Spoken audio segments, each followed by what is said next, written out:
ओम शांति। कर्म करते योग युक्त रहना बहुत सुंदर साधना है। इसका अर्थ होता है कि हम कर्म कॉन्शियस न हो, कर्म का प्रभाव हम पे न रहे, कर्म करते हम थोड़ा कर्म से डिटैच हों और बुद्धि सर्वशक्तिवान से लगी हुई हो। प्रसिद्ध हैं कुछ चीजें प्राचीन काल के ऋषियों की कि वे चलते फिरते भी समाधिस्थ रहते थे। आदि शंकराचार्य और कुछ ऋषि मुनि भी। ये वही स्थिति है कि चल फिर रहे हैं, देख रहे हैं नीचे, पर दिव्य नेत्र से ऊपर देख रहे हैं अपने परम पिता को। यहाँ भी लोगों से जुड़े हुए हैं, लेकिन असलियत में जुड़े हुए हैं अपने परम पिता, परम शिक्षक और परम सद्गुरु से। ये राजयोग कर्म योग है।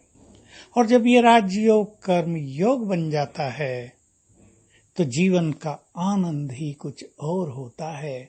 आप सभी के पास कर्म योग की पूरी प्रैक्टिस का प्रोग्राम आ रहा है और सभी इस पर बहुत ध्यान देंगे तो योग की सभी समस्याएं समाप्त होंगी। हम सरल सी विधि पहले आपके समक्ष रखेंगे जो सहज की जा सकती हैं, पर ध्यान ये देना होगा कि कर्मेंद्रियों के रसों से स्वयं को मुक्त रखें। सुनने का रस, देखने का रस, बोलने का रस, खाने का रस, ये जो रस हैं कर्मेंद्रियों के, ये आत्मा को नीचे की ओर खींच ले आते हैं, मन में व्यर्थ संकल्पों का प्रभाव तेज कर देते हैं और तब योग युक्त स्थिति रह नहीं पाती है।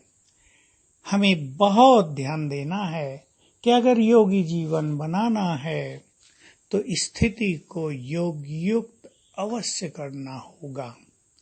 बिना कर्म योग के कोई कर्मातीत नहीं हो सकता। बिना कर्म योग के कोई दिव्य कर्म भी नहीं कर सकता। अद्भुत कला है ना। नीचे रहे हैं पर सचमुच नीचे नहीं रह रहे हैं, ऊपर रह रहे हैं। देख संसार को रहे हैं परंतु कुछ भी नहीं देख रहे हैं।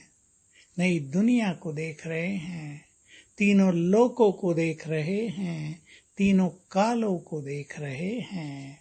इधर लोगों की भी सुनते हैं पर भगवान को सुन रहे हैं, उसके प्यार की अनुभूति कर रहे हैं। यहाँ प्यार बांट रहे हैं, ऊपर से प्यार ग्रहण करते जा रहे हैं। ऐसी पवित्र आत्माएं संसार के लिए बहुत बड़ी शोभा हैं। ऐसे योगी चलते फिरते लाइट हाउस होते हैं।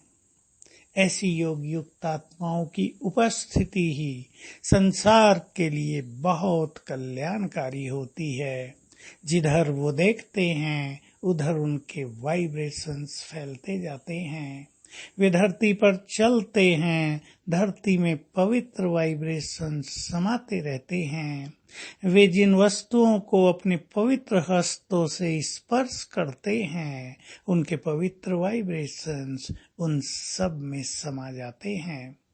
तो चलते फिरते सहज भाव से प्रकृति की सेवा और विश्व की सेवा ऐसे महान योगियों के द्वारा होती रहती है। तो हम बहुत ध्यान दें बाबा के एक महावाक्य पर। मैं बहुत उसको रिपीट करूंगा और करता रहता हूँ। तुम्हारी सर्वश्रेष्ठ साधना है बुद्धि को स्थिर करना। बुद्धि को मनुष्य ने बहुत भटकाया है, न जाने उसमें क्या क्या गंदगी भर ली है। ऐसी चीजें भर ली जो बुद्धि को स्थिर रहने ही नहीं देती हैं। लेकिन हमें बुद्धि को चारों ओर से हटाकर अंतर्मुखी होकर एक में लगा देना है।